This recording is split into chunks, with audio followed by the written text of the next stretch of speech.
कैसे श्री गुरु नानक जी ने वली कंधारी का अहंकार तोड़ा।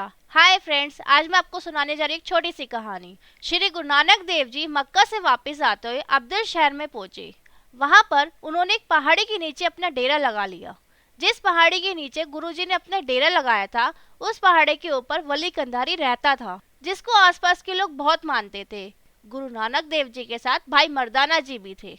भाई मर्दाना जी ने गुरुजी से प्रार्थना की, गुरुजी मुझे बहुत प्यास लगी है, अगर आपकी आज्ञा हो तो मैं पानी पी आऊं। गुरु नानक देव जी ने मर्दाना जी को कहा, इस पहाड़ी के ऊपर एक फकीर रहता है जिसका नाम वली कंधारी है। उसके पास एक पानी का चश्मा है जिसमें हमेशा पानी रहता है। तुम एक बार पहाड़ी के ऊपर जाओ और वली कंधारी को कहो कि वह तुम्हें पानी दे दे। गुरुजी के आदेश अनुसार पानी पीने के लिए पहाड़ी की चोटी पर पहुंच गए। पहाड़ी की चोटी पर वली कंधारी बैठा हुआ था। भाई मर्दाना जी ने वली कंधारी को प्रार्थना की कि मुझे बहुत प्यास लगी हुई है, अगर आपकी आज्ञा हो तो मैं आपके चश्मे से थोड़ा सा पानी पी सकता हूँ।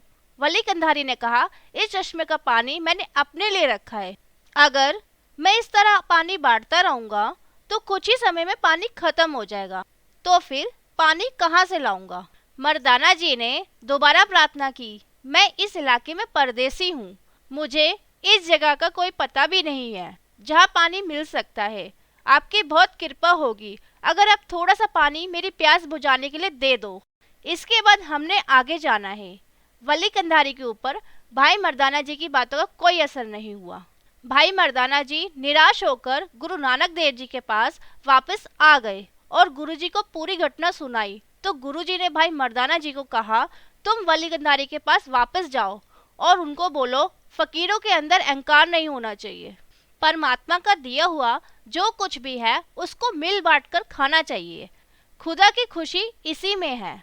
गुरु नानक देव जी की आज्ञा से भाई मर्दाना जी दोबारा से पहाड़ी की चोटी पर चले गए और वली कंधारी को वैसे ही बोल दिया जैसे श्री गुरु नानक देव जी ने कहा था। भाई मर्दाना जी की बात सुनकर वली कंधारी को गुस्सा आ गया और वह कहने लगा, अगर तेरे गुरु में इतनी शक्ति है तो वह तुझे खुद ही पानी क्यों नहीं पिला देता।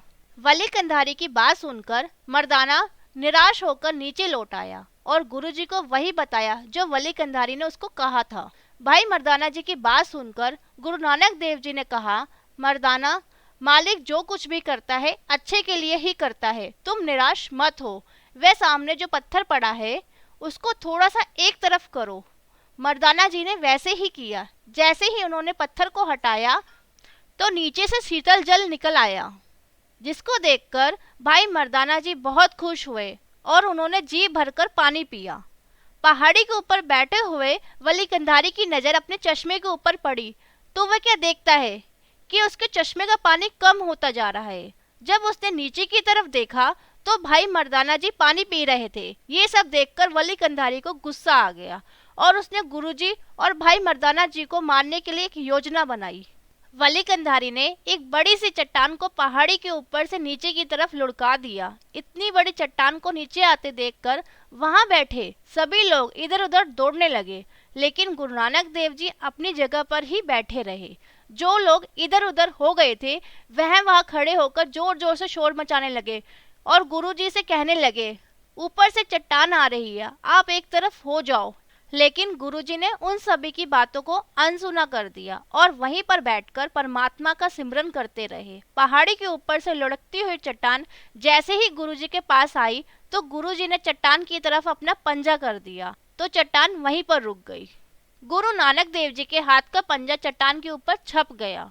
जब वली कंधारी ने चमत्कार देखा तो वह नीचे आकर गुरुजी के चरणों में गिर गया और अपनी गलती की माफी मांगने लगा। गुरु नानक देव जी ने उसको उपदेश दिया कि जो कुछ भी परमात्मा ने दिया है उसके ऊपर कभी अहंकार नहीं करना चाहिए। परमात्मा जब चाहे उन चीज़ों को वापस ले सकता है। जैसे तुम्हें भी अपने पानी के चश्मे पर बहुत अहंकार था, लेकिन उसने कुछ ही क्षणों में तेरा पानी वाला चश्मा खाली कर दिया। जिस जगह पर श्री गुरु नानक देव जी के पवित्र कदम पड़े थे उस जगह का नाम अब पंजा साहिब गुरुद्वारे के नाम से प्रसिद्ध है। प्यार से बोलो वाहे गुरु जी।